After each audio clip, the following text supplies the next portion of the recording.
पहला पहला प्रश्न प्याजे प्याजे भैया, पहला प्रश्न प्याजे भैया से आ जाइए एकदम बढ़िया तरीके से। प्याजे और वाइगॉट्स्की भैया से पहला प्रश्न है आपका, आपको जवाब देना होगा। और आपको क्लासेस भी दी थी, आपको शॉर्ट वीडियो भी दिए थे, कंटेंट पे बताएंगे। प्याजे और वाइगॉट्स्की के सिद्धांतों में समानता है। आपसे पूछ रहा है गुड्डा जी, समानता क्या है? एक बार फटाफट से बताएंगे कि क्या समानता है। बच्चों की खुद की शिक्षा में संलग्नता और जुड़ाव, क्या उन्होंने बच्चे खुद की शिक्षा में जुड़ाव महसूस करते, एंगेज होते हैं, भली बात कही है। संज्ञानात्मक प्रक्रियाओं में संस्कृति की भूमिका, क्या दोनों ने ये कहा है कि आपके सीखने में संस्कृति इंपॉर्टेंट है। भाषा और विचार के बीच संबंधों के बारे में उनके चिंतन में समानता है, या बच्चों के विकास में चरण जैसी प्रगति पर ध्यान। पहला प्रश्न क्यों गलत करना चाह रहे हो? तुमसे समानता पूछी है, बातचीत करना बंद करके फोकस कर लो। प्रश्न ऐसे हैं, न जानो पूछो कैसे हैं। 50 प्रश्न ऐसे हैं जो मेरे हाथ से लिखे हुए प्रश्न हैं, कहीं नहीं मिलेंगे। और वो प्रश्न ऐसे हैं जो एकदम ताता थैया हायरी मोरी मैया ये मुंह से निकलवा देंगे तुम्हारे कि क्या कर दिया। जिसने भी सी बताया गलत है। भाषा और विचार के बीच में उनके चिंतन में समानता नहीं, असमानता है। जब मैं तुमसे असमानता पूछूं तब तुम बताना कि भैया मैम भाषा और विचार में दोनों भैयाजियों के बीच में असमानता है। कि एक तो वाइगॉट्स्की ये कहते हैं कि पहले आती है भाषा और फिर आते हैं विचार, भाषा से प्रभावित होते हैं आपके विचार। प्याजे कहते हैं कि भैया पहले आते हैं विचार, उससे प्रभावित होती है भाषा। तो ये तो दोनों के बीच में क्या है? असमानता। मैं पूछ रही हूं समानता। बच्चों के विकास में चरण की बात वाइगॉट्स्की नहीं करते, काट दीजिए। संज्ञानात्मक प्रक्रिया में संस्कृति की बात, ठीक है, ये बात केवल कौन करते हैं? तो कहोगे वाइगॉट्स्की करते हैं, प्याजे नहीं करते। ये बात कौन करता है? वाइगॉट्स्की करते हैं, प्याजे ने की। तो प्याजे की तो आलोचना ही इसी बात पे है कि वो संस्कृति को नेग्लेक्ट करते हैं। उत्तर क्या है? ए है। तो जितने भी बच्चों ने ए दिया अपनी पीठ थपथपाइए, जितने भी बच्चों ने बी और सी दिया अपने गाल थपथपाइए और नींद से जाग जाइए, क्योंकि अगर उस दिन किसी ने खुरापात करते हुए ऐसा ही प्रश्न बना दिया तो भैया गुड मॉर्निंग तुरंत बैड हो जाएगी। पहले प्रश्न पे गुगली गई है और सभी बैट्समैन से मेरा अनुरोध है थोड़ा सा एकदम ध्यान दे दें। भावनाओं, व्यक्तित्व और सामाजिक संबंधों में परिवर्तन और स्थिरता किस विकास में शामिल है? आपसे पूछ रहे हैं changes and stability in emotion, change करना इमोशन में, stability. Personality and social relationship किस में आएगा? Psycho social development, cognitive development जिसे बोलते हैं मेंटल डेवलपमेंट, व्यक्तित्व विकास या भावनात्मक विकास। देखिए, आपके भावनाओं, आपकी इमोशन की बात है, पर्सनालिटी की और सामाजिक संबंध, ये आते हैं आपके साइको सोशल डेवलपमेंट में। किस में आते हैं? साइको सोशल डेवलपमेंट में आएगा। क्यों आएगा? सामाजिक संबंधों में परिवर्तन हो गया, भावनाओं में परिवर्तन हो गया। एरिक एरिक्सन भैया क्या कहते हैं कि भैया आपके जिस तरीके के अनुभव होंगे, आपके इमोशन बदलेंगे, आपके सामाजिक संबंध बदलेंगे, उनमें परिवर्तन, उनमें स्थिरता, ये सब आपके साइको सोशल डेवलपमेंट पर डिपेंड करेगा। इवन आपका व्यक्तित्व भी इसी बात पर डिपेंड करेगा। कौन बच्चा कह रहा है दिख नहीं रहा? एक बार थम्स अप करके बता दो, क्योंकि मुझे तो बढ़िया दिख रहा है। किसको नहीं दिख रहा ये आती हुई बॉल? कौन है जो नींद का मारा है अभी? उठो लाल अब आंखें धो लो। है एकदम क्वेश्चन लाई हूं, अब तो आंखें खोलो। हाँ दिख रहा है ना सब? जिसको नहीं दिख रहा उठो, आंखें खोलो, देखो 14 दिन बाद ही प्रश्न कि भैया कौन सा मैच हो रखा है सही से। तो बेशक मानक मूल्यांकन तुलना करता है, रैंकिंग करता है, गलत है, ये बात गलत है, लेकिन करता तो यही है ना। तो नेचर के हिसाब से मैच करना था ना, इसीलिए तो बोलते हैं कि हमेशा पॉजिटिव और नेगेटिव से अलग जाकर बुद्धि का प्रयोग करके क्या थोड़ा क्वेश्चन भी पढ़ना सीखो कि पूछ ही क्या रहा है तुमसे। तुमसे ये नहीं कर रहा कि मूल्यांकन सबसे अच्छा कौन सा होता है, तुमसे साफ पूछ रहा है कौन सा सही से मैच हो रखा है। तो बात को समझो। तो जो भी इधर उधर झांका झांकी कर रहा है, जो भी इधर उधर अभी भी नींद के आगोश में जागो, ऐसे आई ओपनिंग प्रश्न है, न जानो पूछो कैसे आई ओपनिंग प्रश्न। आ जाओ। स्कूलों को उस ढांचे के भीतर काम करना चाहिए जो तैयार उत्पाद और सीखने के परिणामों का आकलन करते हैं। कह रहे हैं स्कूल उस ढांचे के अंदर काम करे जो तैयार उत्पाद और सीखने के परिणाम का आकलन करे। यानी स्कूल किसका आकलन करे कि भैया उत्पाद प्रोडक्ट क्या निकला, प्रोसेस ना देखे बालक की, क्या देखे, प्रोडक्ट देखे कि नंबर कैसे आ रहे हैं, कि भैया बढ़िया कर रहा है कि नहीं, और सीधे परिणामों का आकलन करे। क्या ये बात सच्ची मुच्ची सही लगती है, भैया मुझे तो ये बात गलत लगती है तो काट दो। अब देखो गलत में कौन सा है, जहां ए गलत हो। उत्तर तुम्हारा बी है। ठोको ताली, बजाओ अपनी अपनी पीठ पर दो शाबाशी। सीखना पक्के तौर पर सीक्वेंशियल और पदानुक्रमित है। भैया सीखना स्ट्रिक्टली सीक्वेंशियल है, सीखना सीक्वेंशियल है और हायरार्कियल है, लेकिन स्ट्रिक्टली पक्के तौर पर, पक्के तौर पर बताओ भैया, पक्के तौर पर गलत है भैया, क्या है, गलत है। आओ, किस लर्निंग की रणनीति में बच्चों द्वारा दूसरों को सिखाना शामिल है जो उन्होंने सीखा है। और भैया हिंट देती हूँ वाइगॉट्स्की, ठीक है ना, और हिंट देती हूँ वाइगॉट्स्की, देखना कि बच्चों द्वारा दूसरे बालकों को सिखाना है जो उन्होंने सीख लिया और दूसरा बालक बेचारा सीख नहीं पाया। अगर आपको पता है गुड्डा इसका उत्तर, तो न केवल उत्तर लिखो बल्कि साथ ही साथ वाइगॉट्स्की भैया की वो बाकी दो और टीचिंग लिख दो जिनसे सबसे ज्यादा प्रश्न आते हैं। फटाफट से लिख दो वाइगॉट्स्की भैया की वो दो और टीचिंग। शाबाश शाबाश।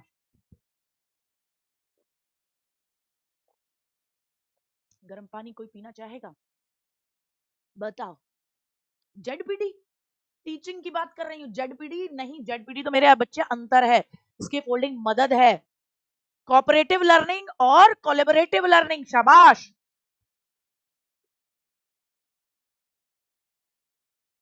लगता है शॉर्ट वीडियो देखी नहीं है, लगता है शॉर्ट वीडियो देख नहीं रहे हो। देख लो बेटा जी, शॉर्ट वीडियो जाके देखो। किस, और एक नहीं 10-10 बार देखो, 5-5 10-10 मिनट की कितना समय जाता है। एक एक नंबर अपनी झोली में आता हुआ दिखता है तो देखने में क्या बुराई है उसको। सेंसिटिव टाइम या सेंसिटिव पीरियड, वो पीरियड है, मैंने आपको बताया था सेंसिटिव पीरियड, मैंने आपको मैराथन के अंदर, कंटेंट की मैराथन में सेंसिटिव पीरियड से संबंधित 3 से 4 जो बढ़िया बढ़िया डेफिनेशन आपकी आई हुई है वो आपको बताई थी कि सेंसिटिव पीरियड वो समय होता है जब आपका विकास सबसे अधिक होता है और ब्लैंक से प्रभावित होता है। ब्लैंक से बोले तो पर्यावरण से प्रभावित होता है। यानी उस दौरान अगर बढ़िया लोग मिल गए तो मामला एकदम जबरदस्त हो जाएगा। बढ़िया बढ़िया पर्यावरण मिल गया। किशोरावस्था का समय भी सेंसिटिव संवेदनशील अवधि है सीखने की। मित्र अच्छे मिल गए तो एकदम बढ़िया आनंदित, और अगर मित्र अच्छे नहीं मिले तो क्या रहेगा, आओ भैया सुट्टे पे बैठे हैं, आओ भैया उधर बैठे हैं, ये वाला मामला। सेम शैशवावस्था यानी इन्फेंसी भी बहुत सेंसिटिव पीरियड है। पर्यावरण कैसा मिल रहा है, कितना आप ध्यान दे रहे हो, कितना आप उसको सीखने में इन्वेस्ट कर रहे हो, ये कुछ पर्यावरणीय कारक विशेष रूप से आपके जनरल डेवलपमेंट के लिए महत्वपूर्ण कारक होते हैं। वंशानुगत कारक नहीं कहे जाएंगे क्योंकि हेरिडिटी से जो बिल्ट होना होता है ना हमारे अंदर, वो जब हम दुनिया में आए तभी बिल्ट हो जाता है। ठीक साहब। उत्पत्ति मूलक कारक, उत्पत्ति मूलक कारक का मतलब जेनेटिक फैक्टर सेम पहले ही काम कर चुके हैं। और मानव जाति कारक एंथ्रोपोलॉजिकल फैक्टर्स, ऐसे कोई प्रोलॉजिकल फैक्टर तुम्हारे अंदर आने के बाद नहीं काम करेंगे। आए, एशियाई संस्कृतियों में जो सामाजिक सद्भावना पर जोर देते हैं, एशिया यानी भारत, पाकिस्तान, इधर उरी बाबा कैसा नाम ले लिया मैंने सुबह सुबह, लाहौल विला कुव्वत, अल्लाह माफ करे मुझे, जाना है उसके घर में रोटी नहीं है तो रोटी दे के आनी है। और हमारे यहाँ ये कहा जाता है क्रोध की अभिव्यक्ति को हतोत्साहित किया जाता है। गुस्सा नहीं करना बेटा, गुस्सा नहीं करना रे, गुस्सा नहीं करना। और शर्म को प्रोत्साहित किया जाता है। बड़े बैठे हैं बेटा, पापा जी के सामने इतनी तेज आवाज में नहीं बोलना, धीमे बोलो, तुमसे बड़े हैं, कह दिया तो कह दिया। किया जाता है कि नहीं किया जाता भैया, किया जाता। ये सच्चाई है कि एशियाई संस्कृतियों में हम सामाजिक सद्भावना पर जोर देते हैं और क्रोध की अभिव्यक्ति को हतोत्साहित करते हैं और शर्म जैसी भावनाओं को प्रोत्साहित करते हैं। भावनाएं व्यक्तिपरक हैं, हर व्यक्ति की भावना अलग होती है। और सीखने में कोई भूमिका नहीं निभाती, ये कटा। पहला सही, दूसरा गलत, तो उत्तर है ए। क्या आप इस बात से सहमत नहीं है कि हमारे देशों में, है ना, हमारी ये एशियाई कल्चर नहीं है कि बड़े बैठे हैं तो एक दो बात बच्चा सुन के निकल जाता है, जब बहुत ही ज्यादा एकदम सिर से तांडव हो जाता है कि फूफा जी एकदम ही फूफ मार दिए हैं, तब बच्चा कहता है कि हाँ तो नहीं करता, और वो भी नजरें नीची करके बोलता है। अगर बच्चा बोल भी कभी जाता है, उधर से पापा की चलती हुई चप्पल आती उड़ती, बोले नालायक, फूफा जी के सामने ऐसे बोल रहा है, तो बोल दिया, तो बोल दिया, यूं यूं यूं करके पिटता हुआ। ये सच्चाई है कि क्रोध की अभिव्यक्ति को हमारे यहाँ हतोत्साहित और शर्म को प्रोत्साहित किया जाता है। ए लग रहा था लेकिन दीदी बी लगा दिए, तो कौन बोलेगा, मुझे बताओ, ये कौन बोलेगा, है बताओ मुझे, ये कौन बोलेगा कि तुम्हारे अंदर की अंतर अभिव्यक्ति जो बोले उसको लगाओ, दूसरे बी पे जा रहे हैं तो तुम बी पे क्यों जा रहे हो? ठीक है ना? हाँ, क्लियर हो गया? हाँ हाँ, बिल्कुल बिल्कुल, ये वाला मामला। समावेशी कक्षाओं में, समावेशी इंक्लूसिव क्लासेस में अलग अलग भिन्नताओं के अकॉर्डिंग विभेदित निर्देश, इंडिविजुअल इंडिविजुअल इंस्ट्रक्शन या डिफरेंशिएटेड इंस्ट्रक्शन दिए जाते हैं बच्चे के बीच, यानी क्योंकि बच्चे अलग अलग हैं तो इंस्ट्रक्शन भी विभेदित दिए जाएं, अलग अलग दिए जाएं। बच्चे के बीच हर तरह की विभिन्नता को दूर करने का लक्ष्य रखा जाए, को पहचानना चाहिए कि हर बच्चा एक ही दर से और एक ही समय में सीखेगा। मैं विशेष बच्चों की जरूरतों को पूरा करने के लिए एक अलग शैक्षिक कार्यक्रम पेश किया जाना चाहिए। देखिए भैया, मैंने हमेशा बोला है, जब भी आए कि विभिन्नता को दूर करो, जब भी आए कि भैया व्यक्तिगत विभिन्नता को समाप्त करो, गलत शब्द ये मैं बताते बताते कम से कम हजारों बार बताते बताते पागल हो गई, लेकिन फिर भी ये गलती करने वाले करते ही हैं। अरे भाई, समावेशी कक्षा में अलग अलग भिन्नताओं के अकॉर्डिंग अलग अलग निर्देश, विभेदित निर्देश दिए जाते हैं। या तो हर बार नया बच्चा होता है तो उसको पता नहीं होता कि भैया समावेशी शिक्षा में जब भी आए भिन्नता को समाप्त करना या भिन्नता को दूर करना तो वो गलत है, उसको सही नहीं माना जाएगा। या तो हर बार नया बच्चा है जो गलती कर रहा है। बताना जरा, ये जिन्होंने भी गलती करी वो नए वाले बच्चे हैं या पुराने वाले बच्चे हैं, जो जिनको पहले से मैंने कईयों बार ये वाली बात बताई है, प्रैक्टिस सेट में भी, मैराथन में भी। बताएं जरा जल्दी से बताएं। ये बी वाले भी कुछ थे, तो बी वाले नए वाले हैं? जल्दी से एक बार राइट हैंड ऐसे कर दो कि दीदी हम नए वाले हैं, नए हैं, इसीलिए हमको ये वाली बात नहीं पता, इसलिए हमसे गड़बड़ी हो गई, आगे से नहीं करेंगे। और पुराने वाले हैं तो भैया तुम्हें लाओ मांझ देते हैं अभी अभी, ताकि तुम्हारे दिमाग में जो गलत स्कीमा है वो ठीक हो जाएगा।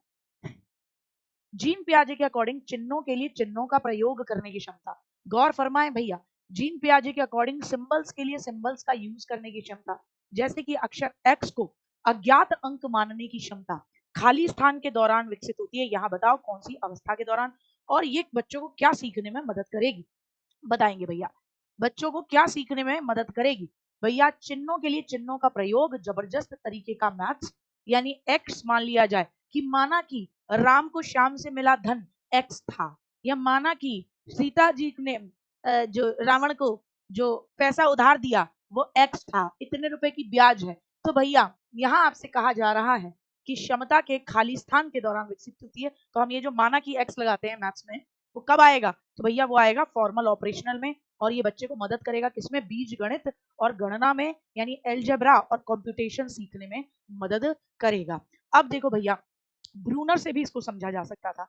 कैसे समझा जा सकता था, जरा मुझे बताओ। ब्रूनर भैया की 3 स्टेज आप बताएंगे जल्दी से। ब्रूनर भैया की 3 स्टेज है। पहली है जिसे बोलते हैं क्रियात्मक, इनएक्टिव, क्या बोलते हैं पहली स्टेज को भैया की को? इनएक्टिव। दूसरी को बोलते हैं आइकॉनिक, और तीसरी को बोलते हैं सिंबॉलिक, जिसमें प्रतीकों का नहीं चिन्हों का प्रयोग होता है। सिंबॉलिक, अरे यार सिंबॉलिक कैसी खतरनाक होगी, सिंबॉलिक, ठीक है, सिंबॉलिक, ठीक, सिंबॉलिक। और यहाँ सिंबल की ही बात हो रही थी, अंतिम स्टेज की बात हो रही थी, ऐसे भी मिलाया जा सकता था, जैसे भी मिलाना चाहो।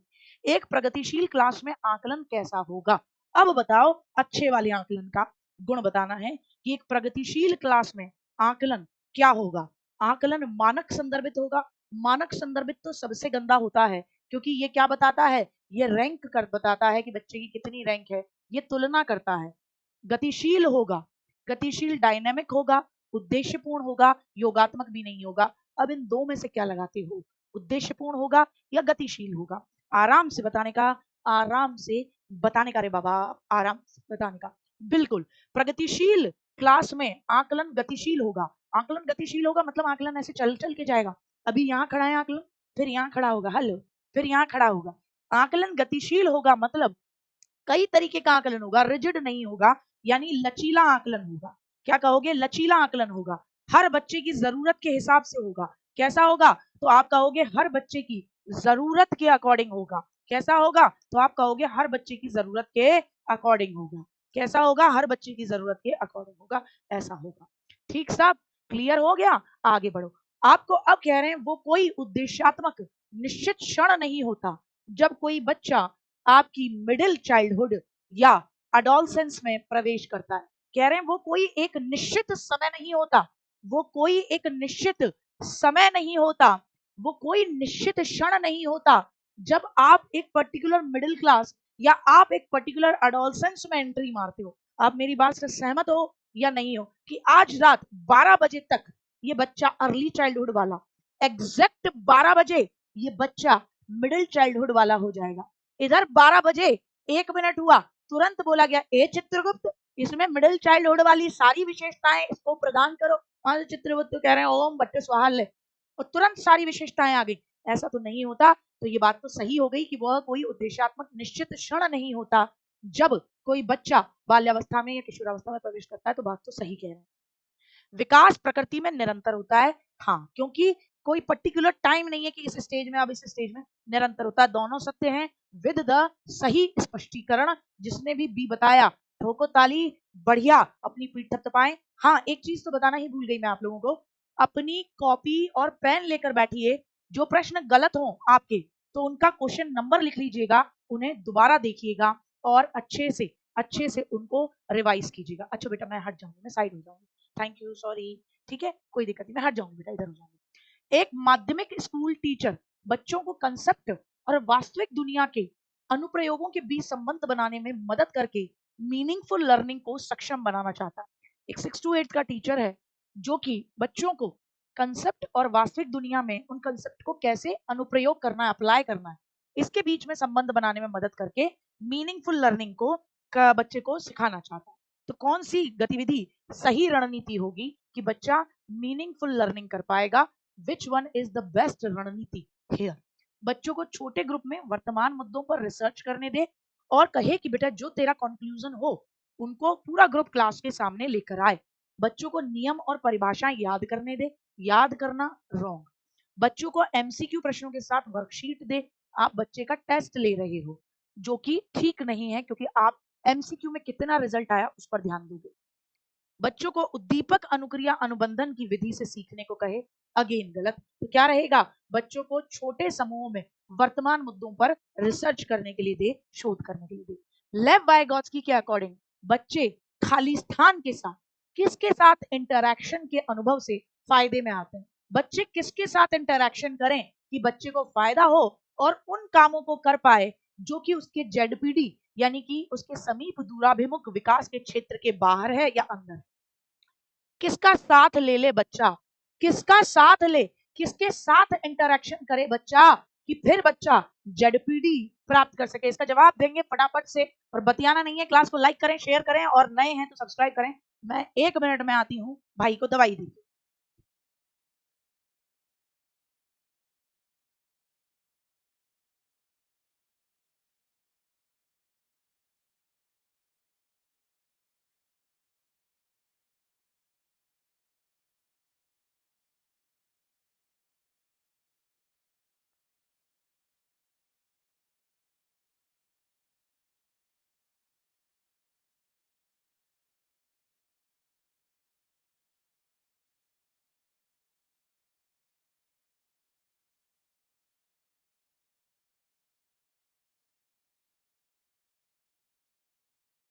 तो क्या जवाब दे दिया भैया? क्या आया आपका उत्तर? देखिए, बच्चे किसके साथ इंटरैक्शन करते हैं? तो बच्चे अधिक जानकार अन्य लोगों के साथ इंटरैक्शन करते हैं।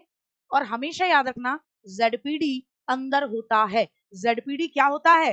आपके संभावित विकास क्षेत्र, आपके पोटेंशियल के अंदर अंदर का मामला आप प्राप्त करते हो, विदिन होता है।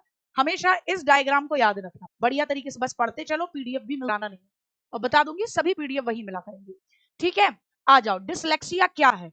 डिसलेक्सिया कैसी स्थिति है जो बच्चों की खाली स्थान की क्षमता को प्रभावित करती है? बताइए भैया, डिसलेक्सिया, डिस्ग्राफिया, ये सब क्या है? मैंने आपको बताया था कि जितनी भी ये आपकी लर्निंग डिसेबिलिटी है, ये सब क्या होती हैं?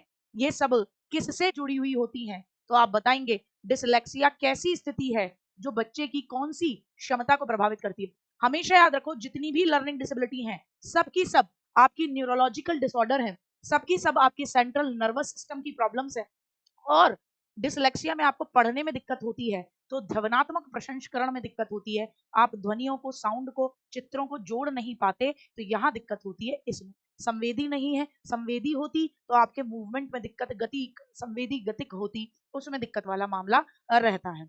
आए भैया, निम्नलिखित में से कौन एक समावेशी कक्षा का उदाहरण नहीं है? आपको बताना है which is not the example of inclusive education. कहां पर दिख रहा है कि इंक्लूसिव एजुकेशन के जो मेन उद्देश्य होते हैं उनको फॉलो नहीं किया जा रहा? नॉट द एग्जाम्पल, प्रतिस्पर्धी लोकाचार को प्रोत्साहित करना, कॉम्पिटेटिव इथोस यानी कंपटीशन बढ़ाना। भैया कंपटीशन नहीं बढ़ाता तो प्रतिस्पर्धा कंपटीशन को काट दीजिए, यकीन मानिए बहुत गंदा है।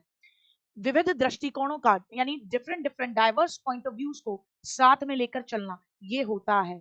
उचित आवास का पालन करना यानी रीजनेबल अकोमोडेशन, ऐसा हो कि हर बच्चा आसानी से स्कूल की बिल्डिंग में आ सके, हर बच्चे की जरूरत के हिसाब से अलग अलग निर्देश, सब सही है। और हमसे पूछा नहीं गया था तो हमारा उत्तर क्या है? ए हमारा उत्तर है। ए हमारा उत्तर है क्योंकि हमसे क्या पूछा गया है? नॉट पूछा गया है, तो हमने ए उत्तर दिया। यहाँ एक चीज याद रखनी है गुड्डा, हम क्या करते हैं जनरली एग्जाम टाइम पे क्या होता है, स्किप हो जाता है। हम नहीं को हाँ पढ़ जाते हैं, हाँ को नहीं पढ़ जाते हैं। तो क्या करना, पेंसिल मिलती है, बाकी तो अलाउ नहीं करते हैं, बट आपके पास अपनी अपनी पेंसिल होती है, तो पेंसिल से ना नहीं पूछा गया, ऐसी चीजों को सर्किल कर लिया करना कि मुझसे नहीं पूछा जा रहा है तो मुझे नहीं का ही जवाब देना है। एक टीचर ने नोटिस किया कि उसका एक बच्चा बहुत ज्यादा विचलित है, बहुत ज्यादा बच्चा क्या है, विचलित है, और उसे क्लास के दौरान फोकस करने में परेशानी होती है। बच्चा बहुत ज्यादा विचलित है, क्लास के दौरान ध्यान देने में परेशानी होती है, तो कौन सी रणनीति बच्चों को केंद्रित रहने में मदद करने के लिए एक इफेक्टिव रणनीति होगी? इफेक्टिव रणनीति कौन सी होगी बताना भैया आपको, कि भैया बहुत ज्यादा बच्चा विचलित रहता है, क्लास के दौरान उसे दिक्कत होती है, बहुत ज्यादा विचलित है, आप कहोगे मम्मी पापा को बुलाकर उसके खिलाफ सख्त अनुशासनात्मक डिसिप्लिनरी कार्यवाही करोगे कि भैया ये बेकार है, ये बच्चा आपका देखो बदतमीजी करता है। बच्चे को क्लास के दौरान बार बार काम करने के लिए दे दोगे, ये कर, चल तेरा काम ये है, बच्चा कहेगा मैम हो गया, ये ले अब ये वाला कर। बच्चे को अपनी ध्यान अवधि बढ़ाने के लिए सख्ती से कहना कि फोकस बढ़ाना है, फोकस ही दुनिया में सब कुछ है, फोकस बढ़ा अपना। या उसको खुद से नियमित करने के लिए, खुद को खुद से डिसिप्लिन करने के लिए और टाइम मैनेजमेंट के लिए उसको टाइमर देना है कि देखते हैं आप 3 मिनट तक बैठ सकते हो कि नहीं, बच्चा 3 मिनट तक बैठा, वेरी गुड, अब आपको 5 मिनट तक यही काम करना है, वेरी गुड, अब आपको 10 मिनट तक यही काम करना है। अब ये बताओ भैया, ये बच्चा बहुत ज्यादा विचलित है, क्लास के दौरान ध्यान देने में परेशानी है, ये बच्चा कौन से विकार से पीड़ित है, इसको कौन सी प्रॉब्लम है, ठीक है, इसको कौन सी प्रॉब्लम है, बहुत जल्दी से बताएंगे इस बच्चे को कौन सी समस्या है।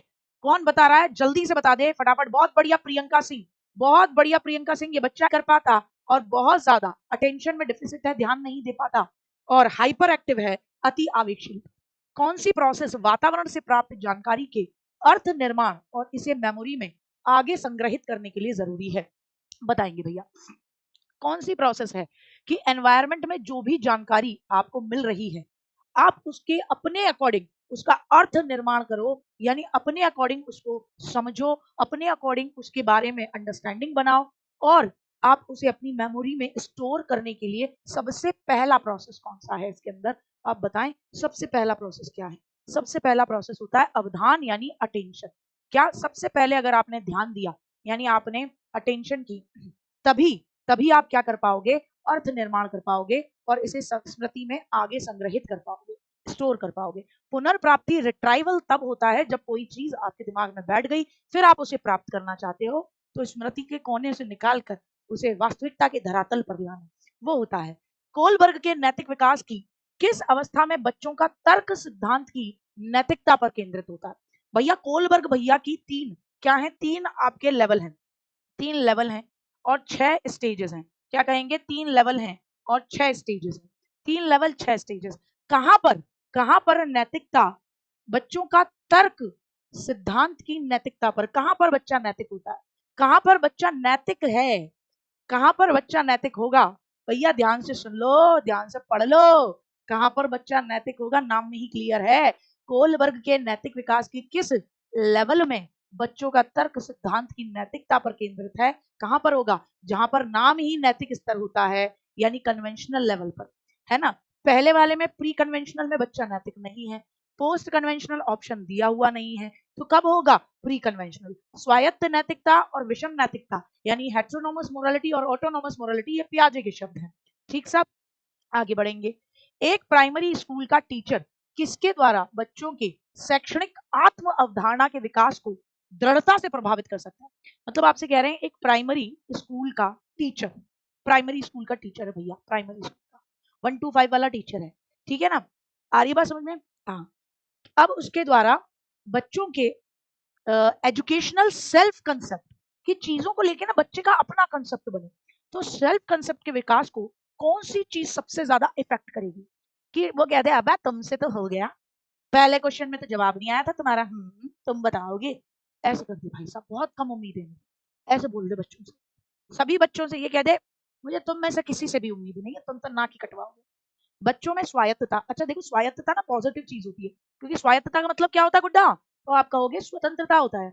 क्या होता है बिट्टू, क्या होता है? तो आप कहोगे स्वतंत्रता, तो स्वतंत्रता तो अच्छी बात है, बच्चे को अगर स्वतंत्रता दी जाए तो वो अच्छी बात है। लेकिन आप यहाँ पर बात क्या कह रहे हो? दंडित किया जाए, बच्चे को लठ तोड़े जाए। बच्चों में स्वायत्तता और पहल को पुरस्कृत करो। अगर टीचर चाहता है कि बच्चा खुद से कंसेप्ट बनाए, खुद से कंसेप्ट बनाए, तो उसके लिए क्या जरूरी है कि बच्चे को इंडिपेंडेंस दे और पहल करने पर टीचर उसको तारीफ दे। क्या करे? पहल करने पर तारीफ दे। हमेशा याद रखो, आप यहाँ पर क्या है आप जानते हो, यहाँ सवाल सही क्यों होते हैं, यहाँ आप पे एक अननेसेसरी इमोशनल प्रेशर नहीं होता है। एग्जाम टाइम में एक अलग प्रेशर आप पर आ जाता है, यहाँ पर आप पर कोई प्रेशर नहीं है, कोई प्रेशर नहीं है, तो यहाँ आप अच्छे से समझते हो। दूसरा, यहाँ क्वेश्चन मैं पढ़ रही हूँ, आप उसे सुन रहे हो, तो मैं कहाँ ज्यादा वो फोकस कर रही हूँ, कहाँ ज्यादा दबाव डाल रही हूँ, इस चीज का भी असर पड़ता है। तो अपने क्वेश्चन पढ़ने के तरीके को वहां पर भी ऐसा ही रखना कि बोल बोल के समझ समझ के मौखिकीकरण करके वर्बलाइजेशन के बेसिस पर करना। एक चीज मैंने शुरू में ही बताई थी पुरुषोत्तम जी, हर चीज को पॉजिटिव और नेगेटिव में तोला ना तो नंबर अपना झोले में जुलवा दोगे। पुरुषोत्तम कह रहे हैं कि पुरस्कार तो नकारात्मक शब्द होता है, लेकिन ये कह क्या रहा है कि आपकी किस चीज को पुरस्कृत कर रहा है कि आप आगे बढ़ के काम करते हो, किस चीज को पुरस्कृत कर रहा है कि आप स्वतंत्र रूप से चिंतन करते हो, टीचर का रटाया हुआ नहीं रटते। ठीक है ना, तो ये नेगेटिव नहीं हुआ, ये तो महा पॉजिटिव हो गया। इसीलिए मैंने कहा है कि ये जो कल्चर चला है ना कि पॉजिटिव बता दो नेगेटिव बता दो, ये खड्डे में डालने वाला कल्चर है, ये खड्डे में डालने वाला कल्चर है, क्योंकि बच्चा ना रचनावाद से ज्यादा रट्टावाद पे आ गया है। उसने सिर्फ इतना ही याद कर रखा है ये पॉजिटिव ये नेगेटिव, ये पॉजिटिव ये नेगेटिव, ये हर जगह काम नहीं आता, क्वेश्चन को पढ़ना भी पड़ता है भाई। ठीक है, क्वेश्चन पढ़ो, नहीं पढ़ोगे तो मारे जाओगे। आओ, बच्चे समाज में अपनी भूमिका को, अपने रोल को किन प्रोसेस के द्वारा सीखते हैं?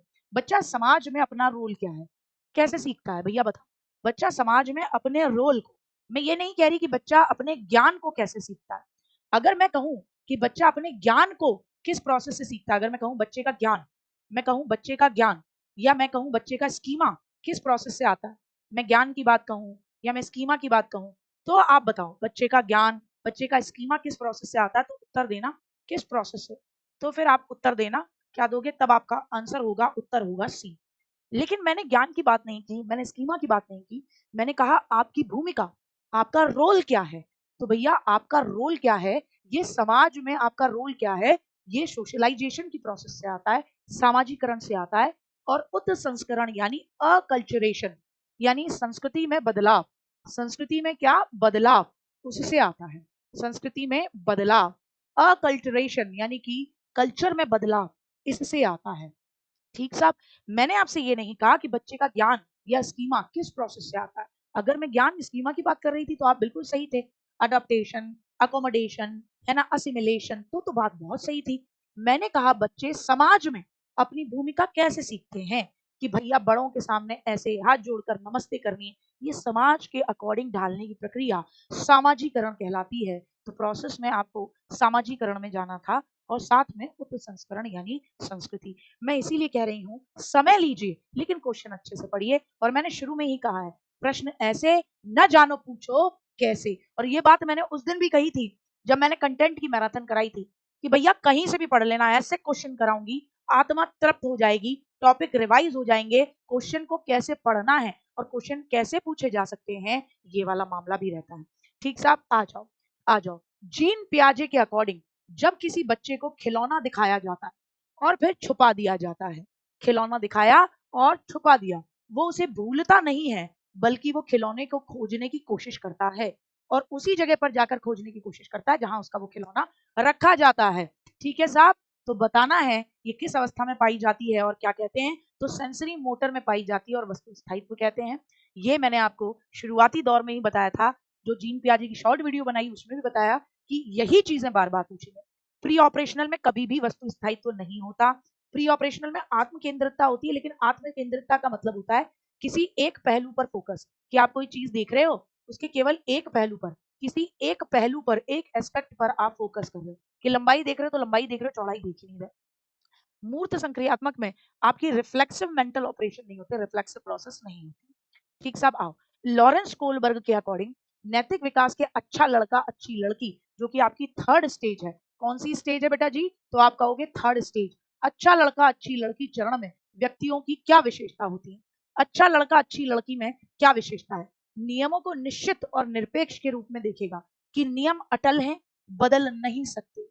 इसमें या दूसरों के द्वारा सम्मान प्राप्त करने की चाह और वो करने की कोशिश जिससे दूसरे खुश हों, ये महसूस करना कि खुद के लिए कानून और नियमों को बनाए रखना उनका कर्तव्य है, या अमूर्त सार्वभौमिक यानी कि अब्स्ट्रैक्ट यूनिवर्सल प्रिंसिपल सभी मानवता के लिए मान्य है, किन पर फोकस करेगा? बी, अच्छा लड़का अच्छी लड़की, मैं तो वो करूं जो दुनिया ने अच्छो लगे, मैं तो वो करूं जिससे दुनिया मुझे एक्सेप्ट करे, मुझे क्या बोले, मुझे ये बोले कि मैं तो अच्छा लड़का हूं, मैं अच्छी लड़की हूं। दामिनी जी, अगर नहीं समझ में आया है, शॉर्ट वीडियो पड़ी हुई है टीचिंग एग्जाम TWA पर, एक बार जाकर उसको देख लो, एक बार देखना, दो बार देखना, तीन बार देखना, ऐसे दिमाग में बैठेगा कोलबर्ग कि दिल खुश हो जाएगा। ये जितने भी बच्चे बता पा रहे हैं, इनके सबके जहन में बैठा हुआ है कोलबर्ग। अब ये रात में भी उठ के कोई पूछे ना इनसे, सोते सोते में भी, कि भैया बताओ फलानी चीज, ये एकदम फट से बता देते हैं। ठीक है, एकदम फटाक से बता देंगे तो आ जाए। अब ये देखो, अब ये भी बताएंगे, नियमों को निश्चित और निरपेक्ष के रूप में देखना, कि नियम निश्चित है, तो ये कौन सी स्टेज हो सकती है? देखो अभी बताएंगे, सारे के सारे एकदम दिमाग में बैठा के बैठे हैं ये, एकदम बताएं ये कौन सी स्टेज है कि नियमों को निश्चित और निरपेक्ष के रूप में देखना, कि नियम अटल है, नियम अटल है, कौन सी? बहुत बढ़िया, फोर्थ स्टेज, शाबाश।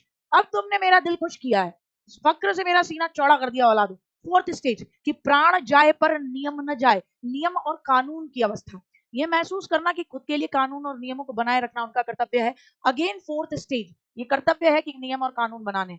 अमूर्त सार्वभौमिक सिद्धांतों में विश्वास करना, जो सभी मानवता के लिए मान्य है। बताओ कौन सी स्टेज, बताओ बेटा ये कौन सी स्टेज है, बताओ। ये लास्ट वाला डी ऑप्शन, बहुत बढ़िया दिव्यांश, छठी स्टेज, जिसमें क्या कहता है कि मैं मर जाऊं पर दुनिया भली रहे, मैं अपना जीवन सर्वस्व त्याग दूं, ऐसा वाला भाव, बहुत बढ़िया। निम्न में से, बहुत शानदार चल रहे हो, बहुत बढ़िया बहुत बढ़िया, तब तक भाई अपनी अच्छा कर रहे हो, जिससे सबसे ज्यादा डर लग रहा था कोलबर्ग, और कोलबर्ग खेल गए हो बढ़िया। आओ भैया, निम्न में से कौन सा स्टेटमेंट सामाजिक रचनात्मक क्लासरूम में मूल्यांकन को चिन्हित करता है? कौन सा स्टेटमेंट सोशल कंस्ट्रक्टिव क्लासरूम में मूल्यांकन को, कि बच्चे का मूल्यांकन हो रहा है, और वो भी कैसा? कंस्ट्रक्टिव क्लासरूम है, रचनात्मक क्लासरूम है, और सामाजिक है, तो ग्रुपों में हो रहा होगा, तो कहाँ दिख रहा है? देखो, मूल्यांकन को बच्चों में डर और तनाव पैदा करना चाहिए, ये तो पहले ही कट गया यार, कट गया। और फिर कह रहे हैं प्रतिस्पर्धा को बढ़ावा, उड़ा दो। मूल्यांकन के अलग अलग तरीके, जैसे पोर्टफोलियो, क्लासरूम में इंटरेक्शन शामिल होना चाहिए, बहुत बढ़िया। मूल्यांकन बच्चों की जानकारी के प्रत्यास्मरण, यानी बच्चों की मेमोराइज करने की, इंफॉर्मेशन को मेमोराइज करने की कैपेसिटी को देखना चाहिए, काट दो। मूल्यांकन को केवल बच्ची क्या नहीं जानती उस पर केंद्रित होना चाहिए, इस पर नहीं कि बच्ची क्या जानती, कट गया। B is the right option, B is the right option. इस प्रश्न में कौन से कौशलों का परीक्षण शामिल है? सभी बच्चों की जरूरतों, रुचियों और योग्यताओं का सम्मान करते हुए टीचर एक प्रगतिशील क्लासरूम की रचना कैसे कर सकते हैं? एक प्रश्न पूछा टीचर ने, बताओ कौन सी स्किल है? सभी बच्चों की जरूरतों, रुचियों और योग्यताओं का सम्मान करते हुए एक टीचर प्रगतिशील क्लासरूम की रचना कैसे कर सकते हैं? तो बताओ किस तरीके का प्रश्न होगा। मैं 1 मिनट भाई को देख के आती हूँ, तुम मत भागा करो, मैं ही तो भाई को देखने जाती हूँ, तुम भी चल देते हो।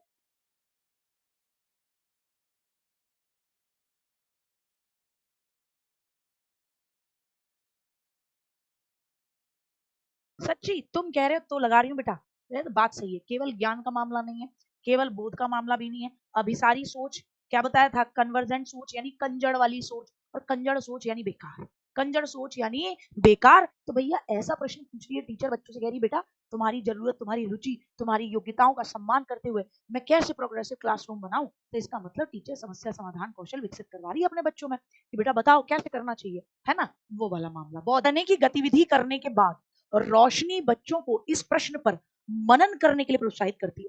पहले तो रोशनी दीदी ने क्या कराया, रीडिंग कराई। उसके बाद दीदी ने कहा बेटा मनन करो। मनन का मतलब क्या, इस पर चिंतन करो, रिफ्लेक्शन करो, इस पर सोचो।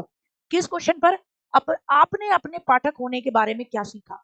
अगर आप पाठक होते तो क्या सीखते, अगर आप पाठक हो तो क्या सीखते। तो रिफ्लेक्ट करने की कह रही है, मनन करने की कह रही है, मेटाकॉग्निशन यानी अपने ज्ञान का ज्ञान करना, अपनी सोच पर सोचना, अपने किए हुए काम पर सोचना। मेटाकॉग्निशन, अधिसंज्ञान बोले तो परासंज्ञान, अधिसंज्ञान बोले तो परासंज्ञान। क्या होता है, अपनी सोच की, अपनी सोच पर सोचना, अपनी सोच पर सोचना, अपने किए हुए काम पर सोचना, ये कहलाता है बेटा जी मेटाकॉग्निशन। एक टीचर को सीखने की प्रोसेस के दौरान बच्चों द्वारा की गई गलतियों और त्रुटियों के बारे में क्या करना चाहिए। अब जैसे पहला क्वेश्चन तुम सबने गलत किया, दूसरे में भी आधे से ज्यादा गलत कर गए, तो ऐसी गलतियां, ऐसी एरर अगर मैं देखूं तो मैं क्या कर दूं, नजरअंदाज कर दूं कि अरे अपन को क्या है, पढ़ना है पढ़े, न पढ़ना है न पढ़े, अपन को तो मैराथन कराने का है और चले जाने का। सजा दे दूं तुम्हें, जलील कर दूं यहाँ एकदम भयंकर, ठीक है, और फिर तुम्हें कह दूं कि अब से गलत हुआ तुम्हें मुंडी काट देनी मैंने, नेगेटिव पुनर्वलन दूं मैं तुम्हें कि तुम ऐसे हो वैसे हो। या बच्चों में संज्ञानात्मक द्वंद पैदा करने के लिए उपयुक्त कार्य नीतियां सोचूं, क्या करूं। अब देखो, अगर बहुत बढ़िया, डी सबका डी, डी इज फाइनल कि आप, मैं ऐसी अप्रोप्रिएट स्ट्रेटेजी सोचूं ताकि कॉग्निटिव कॉन्फ्लिक्ट्स पैदा हो, द्वंद पैदा हो। पक्का, पक्का डी, डी सबका सही है। अब अगर बेटा जी आप पॉजिटिव नेगेटिव के झमेले में जिंदा रहते हैं ना, तो आप ये कहते हैं दीदी संज्ञानात्मक द्वंद नेगेटिव शब्द होता है, संज्ञानात्मक द्वंद नेगेटिव शब्द होता है। बोलते ना आप यही बोलते कि दीदी द्वंद होना यानी द्वंद होगा दिमाग में मेरे, मतलब कंफ्यूजन, द्वंद का मतलब तुम इसको सही मान रहे हो, इसको सही मान रहे हो, और फिर कह रहे दोनों में से कौन से सही है, तो दिमाग में क्या हो गया, कॉन्फ्लिक्ट हो गया। बोले दीदी ये तो है ना दिमाग में बड़ी दिक्कत कर देगा, तो ये तो नेगेटिव होगा, नहीं ये पॉजिटिव है, कारण तुम एरर कर रहे हो। इसका मतलब तुम्हारे दिमाग में क्या चल रहा है, तुम्हारे दिमाग में एक अलग तरीके का कंसेप्ट है, तुम्हारे दिमाग में स्कीमा अलग है। अब तुम्हारे दिमाग में जो स्कीमा है वो गलत है, अब मैं सही वाला स्कीमा दे दूं तो क्या होगा, क्या रहेगा बेटा, फिर रहेगा कॉन्फ्लिक्ट पैदा होगा। तो कॉन्फ्लिक्ट पैदा कराने के लिए सही स्कीमा दूंगी तो कॉन्फ्लिक्ट तो ऑटोमेटिकली पैदा होगा। फिर तुम बोलोगे दीदी ये कैसे सही, जैसे शुरू वाले में बोला था एक बच्चे ने कि दीदी मानक संदर्भित तो नेगेटिव होता है, आपने बताया, मैंने कहा औलाद पढ़ तो ले क्वेश्चन क्या क्या रहा है ना, और उसके हिसाब से तुझसे कह रहा है सही से मैच कौन सा है, तो ये वाला है, चाहे नेगेटिव हो चाहे पॉजिटिव हो, सही से मैच पूछा है। तो ये तो द्वंद तो पैदा होगा, अगर बच्चा एरर कर रहा है और टीचर सही कंसेप्ट लेकर आएगा तो द्वंद तो पैदा होगा बिट्टू। आओ, ये देखते हुए कि उनकी क्लास में बहुत से बच्चों को स्टैंडर्ड अंग्रेजी में कठिनाई होती है, स्टैंडर्ड अंग्रेजी जैसे तुमने देखा होगा मैं अंग्रेजी हिंदी मिक्स करके बता रही हूँ, क्योंकि बहुत से बच्चों को अगर मैं टोटल इंग्लिश में पढ़ दूं ऐसे, observing that many student in this class having difficulty with the standard English and do not speak in a class, a secondary school English teacher encourages the students to express themselves in whatever language they feel comfortable in. He then feels, तो तुम कहोगे दीदी हम तो जा रहे हैं, हमारे बस की ना है दीदी, ना हम ना है, सॉरी बेटा, मैं थोड़ा खो जाती हूँ तो मैं अंदर घुस जाती हूँ, वरना मैं कोशिश यही करती हूँ मैं साइड में। तो स्टैंडर्ड अंग्रेजी में दिक्कत है तो मैं मिक्स करके बताती हूँ कि देखो बहुत से बच्चों को स्टैंडर्ड अंग्रेजी में कठिनाई है, टोटल अंग्रेजी में बोला जाए तो वो कक्षा में बात नहीं करते, वो कहते हैं दीदी हम नहीं बात करते, हम नहीं बात करते। एक सेकेंडरी स्कूल के अंग्रेजी के मास्टर जी, वो कहते हैं बेटा बात तो करनी है, जिस भाषा में तुम सहज महसूस करते हो बोलो, खुद को तुम्हें एक्सप्रेस करना है। अब तुम हिंदी में सहज महसूस करते हो, ब्रज भाषा में महसूस करते हो, अवधि में, मगधी में, जिसमें महसूस करते हो बेटा बोलो। और फिर उसके बाद वो बच्चों की सोच को बढ़ावा देते हुए उनकी स्किल्स को बढ़ाने के लिए अन्य जो सेंटेंस के अंदर आप देखते हो ना छोटे छोटे फ्रेजेस होते हैं, सेंटेंस के अंदर छोटे छोटे वाक्यांश होते हैं वाक्य के अंदर, उनको सीखने में उनकी मदद करते हैं, उसमें इंग्लिश लेकर आते हैं। तो टीचर ये किस दृष्टिकोण को प्रभावित कर रहा है, टीचर का दृष्टिकोण किस पैडागोजी पर डिपेंड करता है। देखो मतलब टीचर ने बालक को परेशान नहीं किया, बहुत भला टीचर है, भले टीचर ने कहा बिट्टू बोलना जरूरी है, तुम इस बात पर टेंशन ही मत लो कि तुम अंग्रेजी में नहीं बोल रहे हो, कोई दिक्कत नहीं, बोलो। और फिर उसके बाद टीचर क्या कर रहा है, धीरे धीरे करके I+1 दे रहा है, I+1 यानी बोधगम्य, बोधगम्य निवेश कर रहा है, कॉम्प्रिहेंसिबल इनपुट, उनके लेवल से थोड़ा ऊपर जाकर छोटे छोटे इंग्लिश के सेंटेंसेस को घुसेड़ देता है ताकि बच्चे उनको समझ पाए। तो यहाँ पर ये प्यारा टीचर क्या कर रहा है, बिल्कुल वो कंस्ट्रक्टिव अप्रोच का प्रयोग कर रहा है। व्यवहारवादी नेगेटिव होता है बी कटा, मुझे बताओ साइकोडायनेमिक क्या है? उसने डांस किया। साइकोडायनेमिक का मतलब होता है औलादों, मनोगतिशील दृष्टिकोण का मतलब होता है कि कहीं ना कहीं गतिशीलता हो। कोई इसने अपनी मसल्स का प्रयोग करवाया, बच्चों की किसी मसल का प्रयोग करवाया, डांस करवाया, नचाया, टीपीआर यूज किया, कि ऐसे करके कहा बच्चों को कि बेटा तुम पहले जिसमें भी बोलना हो, हिंदी में बोलना हो बोलो हिंदी में। अब बच्चों ने खूब हिंदी में बोला, अपनी बात कह दी। अब कहा बेटा अब इसी सेंटेंस को अपन इंग्लिश हिंदी मिक्स में सीखेंगे। और फिर टीचर ने कहा तुम सारे के सारे सिट डाउन। अब यार क्या कहा मनोगतिशील में घुस गए, कैसे लगा मनोगतिशील ये बताओ। बात थी। आ जाओ। पियाजे के सिद्धांत के अकॉर्डिंग कौन सी प्रोसेस है जो एक शिशु की क्रिया का वर्णन करती है, जिसमें वो पियाजे की आपको बताना है कौन सी प्रोसेस है जिसमें एक बच्चा, एक इन्फेंट जो है, यानी शिशु जो है, छोटा बालक, वो गोलाकार वस्तुओं की जगह जब वर्गाकार वस्तुओं को पकड़ता है तो उसके हाथ के पकड़ने के तरीके को बदल लेता है। गोल वस्तु को ऐसे पकड़ेगा, वर्गाकार चीज को ऐसे पकड़ेगा, ऐसे। तो उसने ऐसे से अपने हाथ के तरीके को ऐसे कर लिया। तो इसे क्या कहते हैं? अकोमोडेशन, कंडीशनिंग, इंटर सब्जेक्टिविटी यानी अंतर विषयकता, या स्कीमा क्या कहा जाता है? सही से जवाब देंगे। तो ये क्या कहलाता है कि बच्चे ने अपने तरीके में बदलाव करा। बच्चे ने तरीके में क्या करा? बदलाव। बदलाव किया मेरे बच्चे, बदलाव। अपने ऐसे पकड़ने की जगह अब ऐसे पकड़ा, बदलाव किया, अकोमोडेशन किया। बहुत बढ़िया, बहुत शानदार। अनुबंधन, कहीं पर भी पियाजे अनुबंधन की बात नहीं करते। अंतर विषयकता का मतलब होता है कि आप एक विषय के अंदर, जैसे सोशल साइंस है तो सोशल साइंस एक अंतर विषयी सब्जेक्ट है। हिस्ट्री ज्योग्राफी से भी जुड़ी हुई है, पॉलिटी से भी जुड़ी हुई है। स्कीमा क्या होता है? सूचनाओं का पैकेट। तो ये था नहीं। इसे क्या बोलते हैं कि भैया अकोमोडेशन, तरीके में बदलाव किया, प्रोसेस में बदलाव। लॉरेंस कोलबर्ग के अकॉर्डिंग किस लेवल पर व्यक्तिगत आवश्यकताओं की संतुष्टि नैतिक चयन को निर्धारित करती है? किस लेवल पर व्यक्तिगत आवश्यकताओं की पूर्ति सबसे बड़ी चीज है? किस लेवल पर व्यक्तिगत आवश्यकताओं की पूर्ति, यानी किस लेवल पर पर्सनल इंटरेस्ट मैटर करता है कि और दुनिया में क्या हो रहा है मैंने मतलब ही नहीं है, मेरी आवश्यकताओं की पूर्ति हो रही है या नहीं हो रही है। क्लास अगर पसंद आ रही है लाइक कर दीजिए और शेयर कर दीजिए, और पहली बार आए हैं तो सब्सक्राइब कर लीजिए बेटा जी, पहली बार आए हैं तो सब्सक्राइब कर लीजिए। हाँ जी बताएं। बताएंगे भैया, बहुत बढ़िया।